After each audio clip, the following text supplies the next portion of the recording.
As virtudes.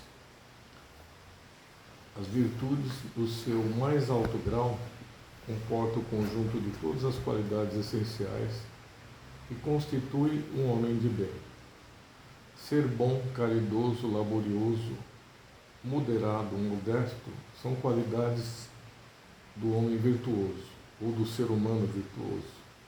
Infelizmente, essas virtudes são acompanhadas com frequência de pequenas enfermidades morais que as desornam e as atenuam.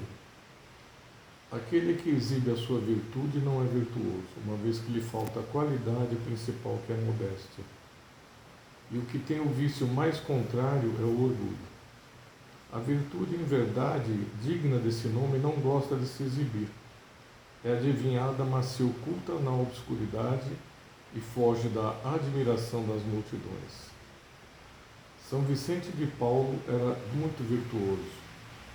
O digno cura d'Ars era muito virtuoso. E muitos outros pouco conhecidos do mundo, mas conhecidos de Deus, todos esses homens de bem ignoravam eles mesmos que fossem virtuosos. Se deixavam ir na corrente de suas santas inspirações e praticavam o bem com um desinteresse completo e um inteiro esquecimento de si mesmo. É a virtude assim compreendida e praticada que eu vos convido, meus filhos. É a virtude verdadeiramente cristã e verdadeiramente espírita que eu vos convido a vos consagrar, e se afaste dos vossos corações o pensamento do orgulho, da vaidade, do amor próprio, que desornam essas virtudes. Essa lição ele vem de um espírito em 1863 de Paris, François Nicolas Madeleine. Muito importante a gente falar das virtudes, porque foi dado ao Espírito um ponto de partida para todos nós, onde todos saíram do mesmo ponto, um ponto de algum lugar finito, e todos nós, como espíritos, recebemos dentro de nós um átomo semente, onde foram colocados dentro de nós o amor. E esse amor, ele inclui aí virtudes principais, onde essa lição coloca que o grande aspecto do ser humano, ou do espírito em si, é ele se tornar vaidoso, orgulhoso, presunçoso e presumido, que não são virtudes. Ele fala que a virtude maior, a grande virtude maior é você ter dentro de si mesmo aquele amor fraternal e caridoso para com o próximo e com a humanidade, de modo que você consiga se superar a si mesmo e, dentro do teu coração, você sempre pensar antes de pensar na razão. Ele fala, inclusive, que muita gente, pelo ato de ser orgulhoso, vaidoso, presumido, enfim, e fala, não, eu tenho o meu amor próprio, ninguém consegue me superar, tudo isso já estraga a condição de ser uma virtude. Ele fala que todos os virtuosos em si, que a virtude é uma condição básica, que o ser humano não desenvolve isso em uma encarnação só. Na realidade, a colocação do todo maior, do Deus, seria que se nós conseguíssemos trabalhar, pelo menos a cada encarnação, que são muito pequenas as encarnações, uma virtude, nós estaríamos ganhando bastante em termos de aprimoramento, expansão da consciência e ascensão espiritual. Mas isso, infelizmente, não ocorre. Todos nós ainda incorremos nos erros de não aceitar que alguém nos pise no pé, não aceitar que as pessoas não façam aquilo que nós queremos, não aceitar o não aceitar as coisas que são mostradas para nós, às vezes por instrumentos na rua, instrumentos na família, instrumentos no trabalho, instrumentos no sentido físico de exemplos para o crescimento do espírito. Muitas vezes você sai de casa e você já sai brigando até com a chave da porta. E às vezes você está entrando no teu carro, está indo para um estacionamento, de repente você vê um exemplo na rua, ou alguma pessoa que te dá um sorriso, e por alguma razão aquele sorriso mexe com você, a ponto de você falar, por que eu estou assim? Então, as virtudes desenvolvidas, então ele senta muito, ele está citando nessa lição vários exemplos de seres físicos, seres humanos que se tornaram depois espíritos, onde eles basicamente, para tornar a virtude um ato de crescimento, eles não erravam, porque a lei natural de Deus é a lei do amor. Se você tiver a lei natural de Deus dentro de você, que todos nós nascemos com uma assinatura definida dentro do nosso coração, para que a gente possa, nos momentos mais complicados, se nós conseguíssemos adentrar as portas da mente, as portas do coração, nós conseguiríamos muitas vezes responder perguntas insolúveis, não respondidas, pelas quais a gente, usando um português claro, deixaríamos de bater a cabeça em algum lugar que fosse errado.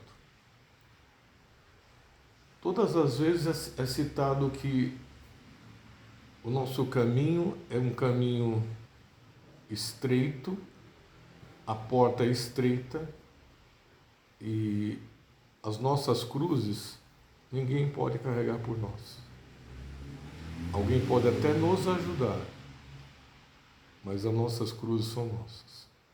Então, com as virtudes, nós conseguimos galgar e expandir a consciência de uma maneira que muitas vezes os problemas se tornam um meio, um instrumento para que nós possamos criar uma forma de responder à fonte pelo qual nós viemos aqui.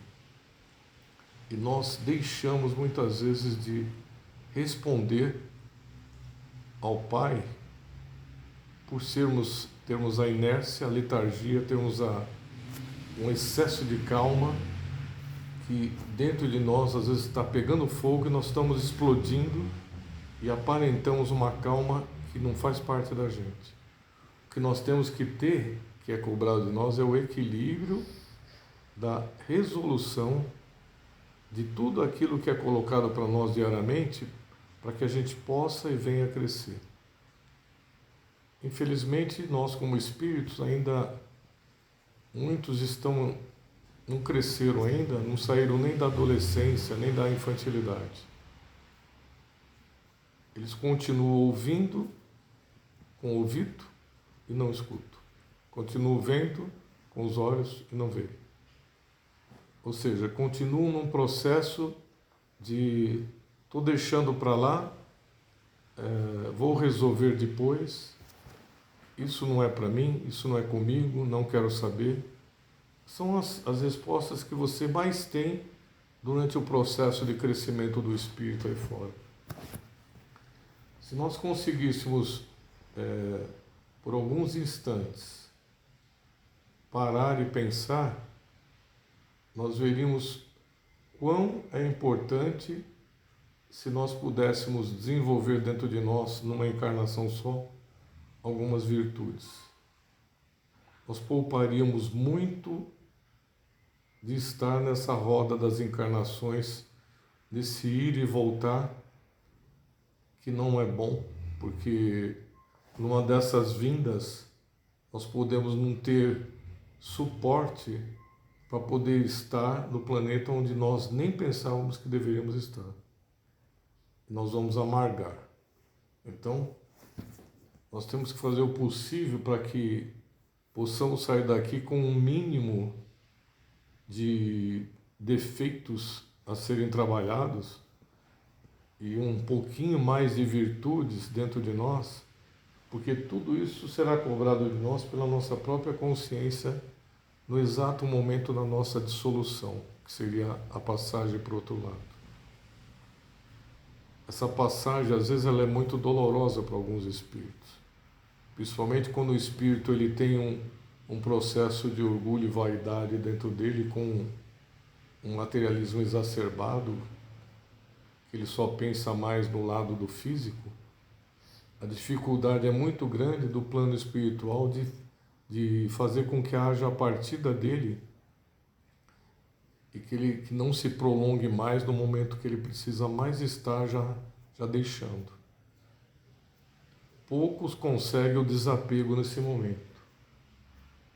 Poucos, mas aqueles que conseguem um mínimo de desapego, eles já conseguem trabalhar dentro de si o não olhar para trás. O não olhar para trás é você abrir mão com amor, é claro, de tudo aquilo que ficou, porque nós sabemos que a família espiritual é muito grande, ela cada vez mais aumenta, e essa dissolução, a dissolução seria a própria partida do desencarne, para que a gente possa, naqueles momentos, aprender e tentar ver quantos erros e quais erros nós cometemos a caminho durante essa estadia tão pequena aqui embaixo, que passa rápido, 50, 60, 70 anos. É tão pouco que não dá para realizar quase nada. E esse é o processo que deixa. Então, temos que deixar de lado a vaidade, o orgulho, a presunção, trabalhar mais o ato da humildade. O ato da humildade é mais importante. Quando se fala calçar as sandálias da humildade, é real, porque nos templos judaicos não se entravam de sapato, ou se entravam de pés descalços ou de sandália. Por quê? Porque quando você está de sandália, você está com humildade pisando no solo sagrado. E é mais ou menos isso que a gente poderia falar.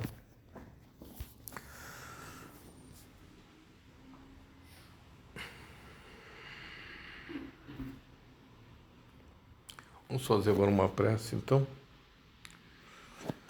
Esse momento